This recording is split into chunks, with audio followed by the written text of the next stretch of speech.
Hey friend, welcome back to the Vision Driven Health Podcast, your go-to show for learning how to create healthy habits that last in partnership with the God who created you. When you want to lose weight, is your first inclination to cut out certain foods altogether? To start eating significantly less to the point where you're always hungry? Maybe you feel like you're already eating so little and eating pretty clean, but you still aren't seeing the scale move. In any of those cases, I imagine you also want to know what to eat in order to get results. I'm unpacking all of that today, along with an example of what I eat in an average day. Do you find yourself struggling to consistently implement healthy habits? Do you lack energy, confidence, and motivation because of stress, overwhelm, and shame for having not gotten it together by now? Friend, there is hope and grace for your health. Hey, I'm Robin Ryan McDonald, host of the Vision Driven Health Podcast. I'm a follower of Jesus, a wife, a mama of two, and a seminarian turned health coach. And I'm so excited that you're here. I found myself in my early 20s captive to cravings and convenience, 20 pounds heavier, super tired, with a face full of acne. I could not figure out how to maintain healthy habits until I discovered the power of aligning my choices with God's vision. 10 years and 2 kids later, by the grace of God, I'm still prioritizing my health and feeling amazing.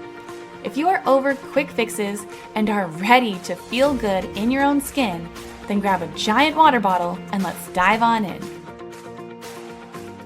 As a reminder, the Vision Driven Health Podcast is under the umbrella of Naval Health Incorporated.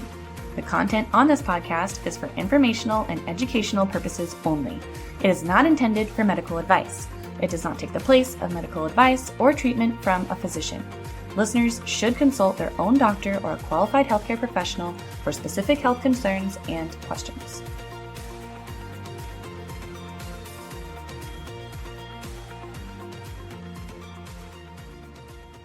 I think nearly everyone wants to feel good and have energy. Most people want to feel that way specifically because they're actually healthy. But very few people actually know what to eat in order to provide their body with what it needs to be nourished, energized, and well. I created the What to Eat Masterclass to dispel any confusion on what exactly to eat in order to be well and get on the right track for healthy weight loss. You can get 15% off this class at visiondrivenhealth.com/whattoeat by using code LISTENER15. You can also use the link in the show notes.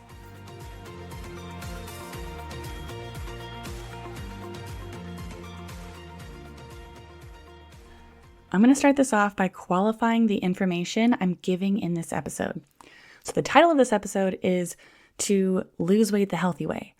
I'm about to tell you something not to do, but if you don't care about doing this the healthy way or about lasting results, the approach I'm about to tell you to avoid is actually a great strategy for quick, short-term weight loss for most people.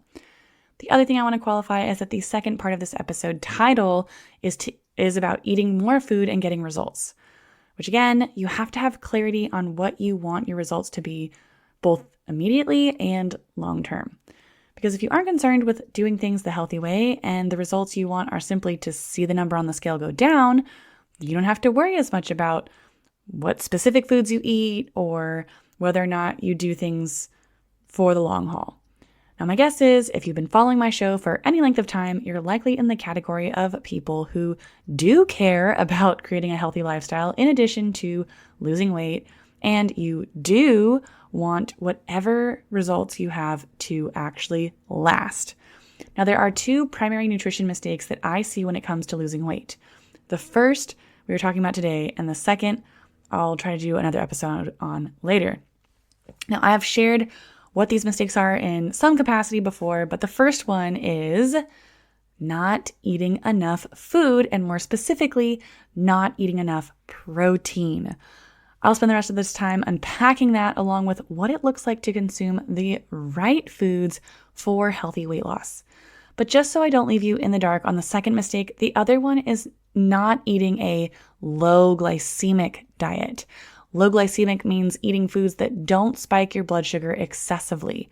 So much of reducing inflammation and disease has to do with consuming a low glycemic diet. Now, I do plan, like I said, to do another episode on that.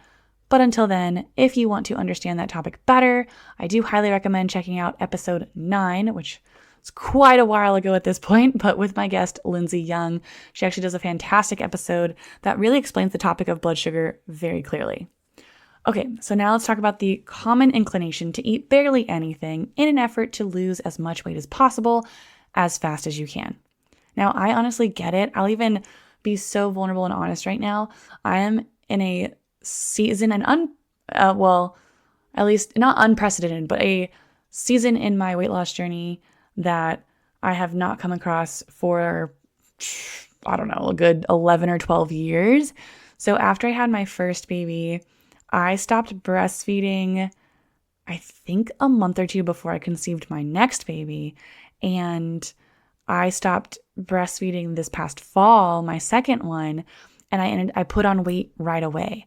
I also this last year have been dealing with some really rough back issues, which thankfully I have talked about. I have found the solution to, which had a lot to do with listening to my chiropractor, getting some x-rays, and now I wear a heel lift. Haven't been having as much pain. But the combination of the shift in, I guess you could say, my body's need for more calories, because when I was breastfeeding, obviously your body burns more calories to produce milk. So that shifted, but then also I was much less active. So I became accustomed to consuming more calories, and I had also had to become less active than I was because of the back issues that I was facing. So I'm assuming it was a combination of those things that led me to gain some extra weight that I was not expecting, and that has not come off easily.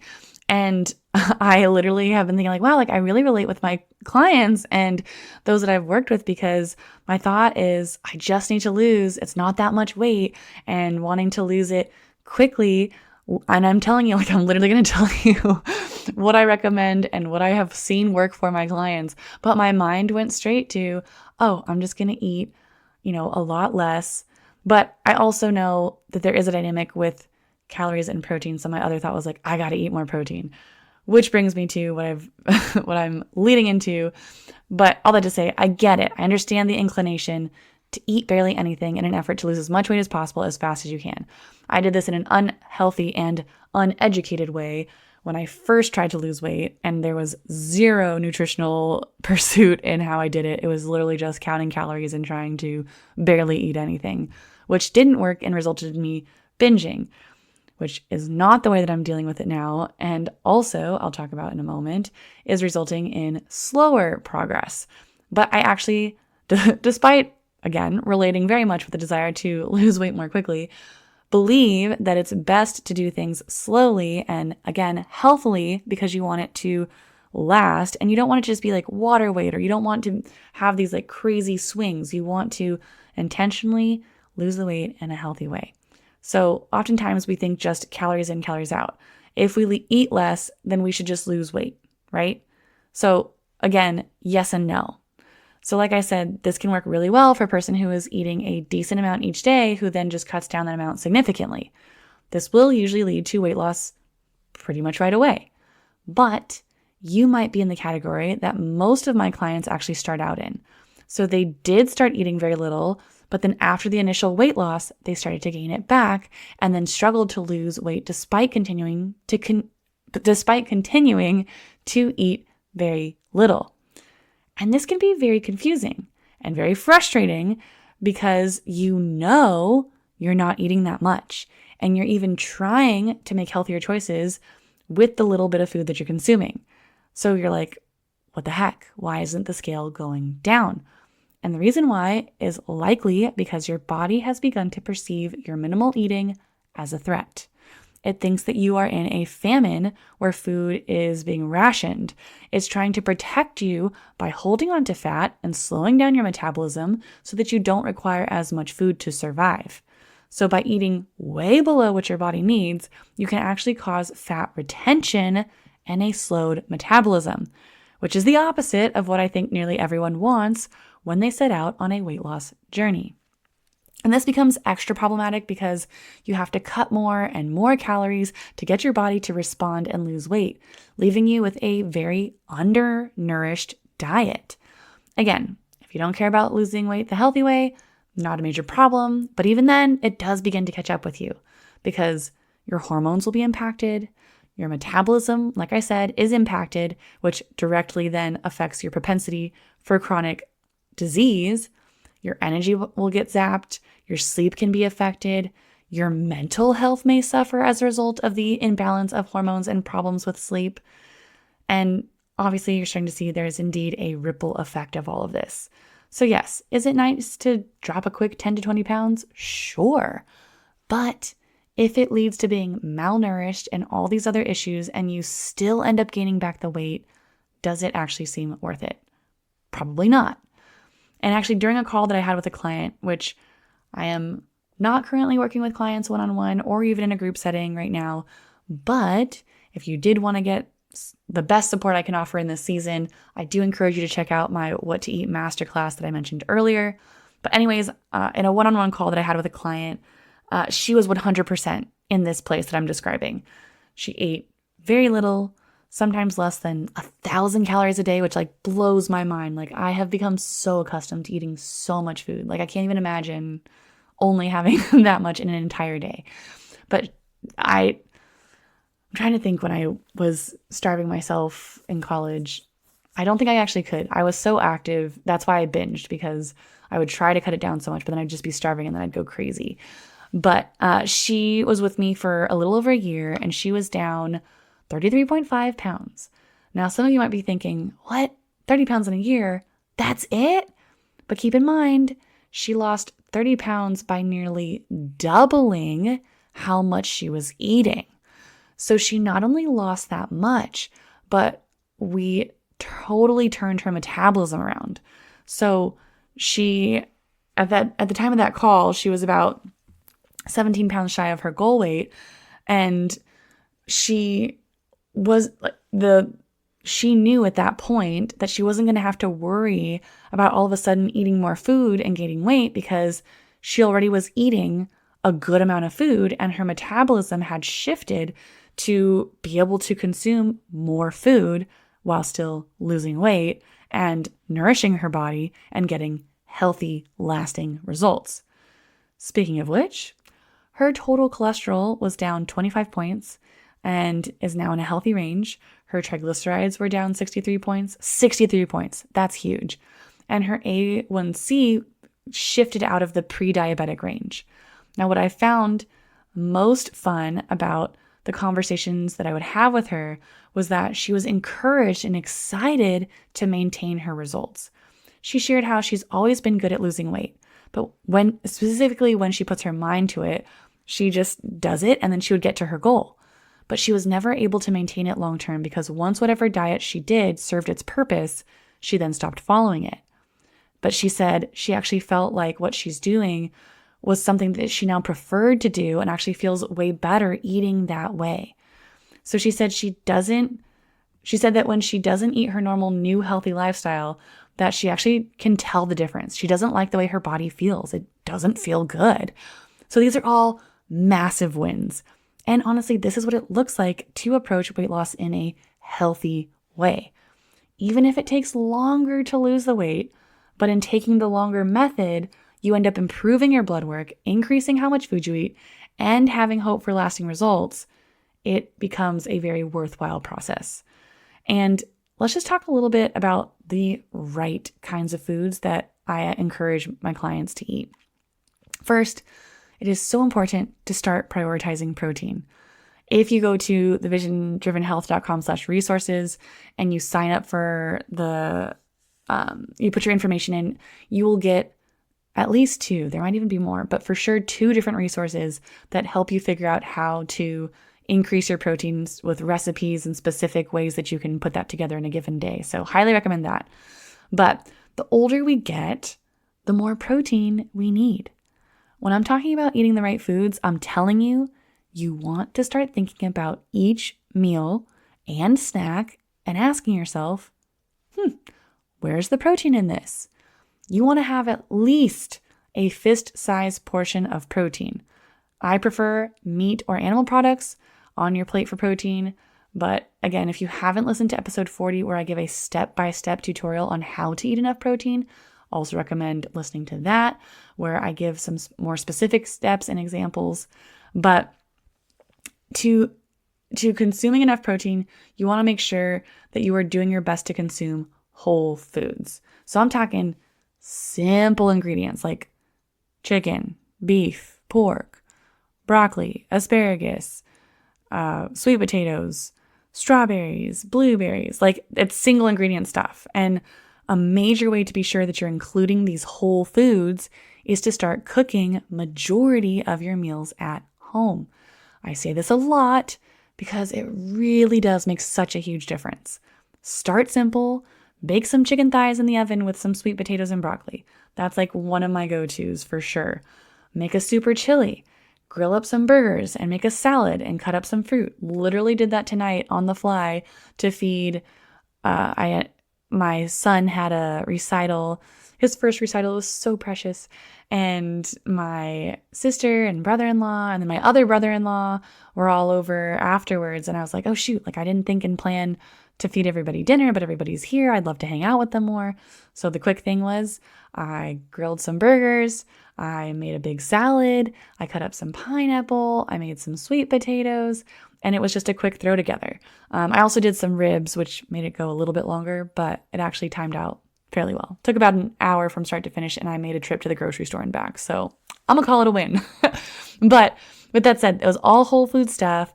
I made my own salad dressing, which, by the way, is so quick and easy. Literally, it takes 2 minutes. I'm not exaggerating. You never have to buy salad dressing from the store. It's so easy and so much cheaper to make at home and so much healthier because most salad dressings, even if they're organic, have the unhealthy inflammatory vegetable oils in them. But with that said, there are simple things you can throw together quickly that prioritize whole foods and provide you with that higher protein need. So to give an example of what I do, here's a very typical day of my eating. So in the morning, I'm a creature of habit for breakfast. And my boys are too, literally for years, my boys have been having this. But for breakfast, I call them banana eggs, which maybe sounds kind of gross, but I mash a banana and then for like a single person's portion, you would do half a banana, you mash it, you would do 3 eggs, mix it all together.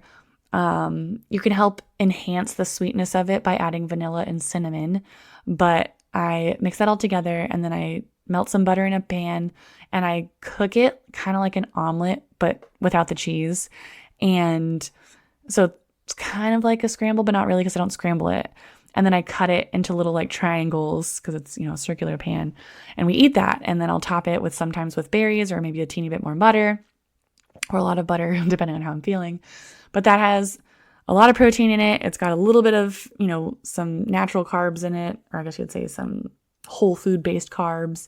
And then it's got healthy fats as well. So that's how I start my day. Then for lunch, I'll probably do some leftover meat from the night before for dinner. I'll often have sauerkraut and avocado with it as well. I really try to get fermented foods fairly often. Sometimes I'm more focused on it than other times. My boys love this chicken sausage that I get from Costco. So I'll sometimes have that too with them, and I'll just make my own little sauerkraut avocado thing. Then for a snack, it's getting hotter and warmer. And so I start making a lot more popsicles, but the popsicles that I make are basically just frozen smoothie bites where I use I use my protein powder with berries and almond milk, so it's dairy free. It's got tons of protein. It's got the micronutrients from the berries. It's lower glycemic because I use lower glycemic fruit. I'll often throw in some nut butter as well to add some healthy fats. Blend that up, make popsicle out of it. My kids love it. It's a great way for them to get protein, but then it helps me get more protein. Then a common dinner that I'll make, pulled pork, sweet potatoes, and Brussels sprouts. Super tasty. I love anything I can throw in the crock pot, which is what I do with the pulled pork. So a big win for my clients was when they finally learned what portions were moving the needle in a way that they could maintain their health energy and their lifestyle. And if you're kind of like, okay, wait, so then how do I figure out the portions for me? How do I know which foods to do? How do I know which recipes to do? If that's what you're feeling right now and you want to hear more about that, I do encourage you to check out my masterclass, the What to Eat Masterclass, where I really break it down to make healthy eating simple and attainable. There are tons of recipes in it. I've got a way for you to kind of schedule and plan out your week for cooking. I think it's pretty thorough. So I would highly recommend checking that out. But friend, that's what I've got for you today. I hope you eat enough food, that you get your protein in, and that you have a wonderful rest of your day. Until next time, friend, be blessed.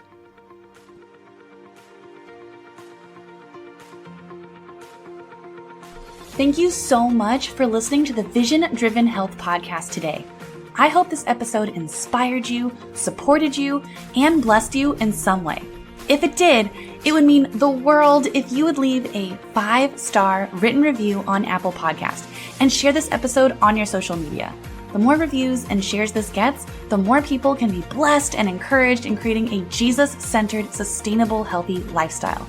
If you want to hang with me and other Jesus-loving ladies who are creating healthy habits that last, be sure to join my free Facebook group, the Made Well Mastermind. Use the link in the show notes to join. Be blessed with hope, joy, and health. I'll see you next week. Again, the Vision Driven Health Podcast is under the umbrella of Made Well Health Incorporated. The content on this podcast is for informational and educational purposes only. It is not intended for medical advice. It does not take the place of medical advice or treatment from a physician. Listeners should consult their own doctor or a qualified healthcare professional for specific health concerns and questions.